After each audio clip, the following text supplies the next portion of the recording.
If you want to change your Instagram account back to a personal account, then simply follow these simple steps.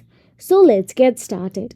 Firstly, open the Instagram app on your mobile device and make sure you are logged into your Instagram account. Then simply tap on your profile icon available at the bottom right corner of your screen and navigate to your profile. Once inside the profile, tap on the three dashboard option available at the top right corner of your screen.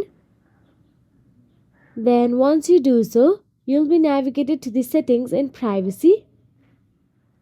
Inside settings and privacy, scroll down and look for the creator tools and controls option available there and simply tap on it.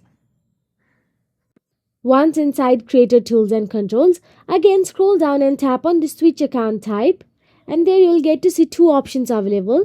Tap on the switch to personal account and again confirm by tapping switch to personal account again.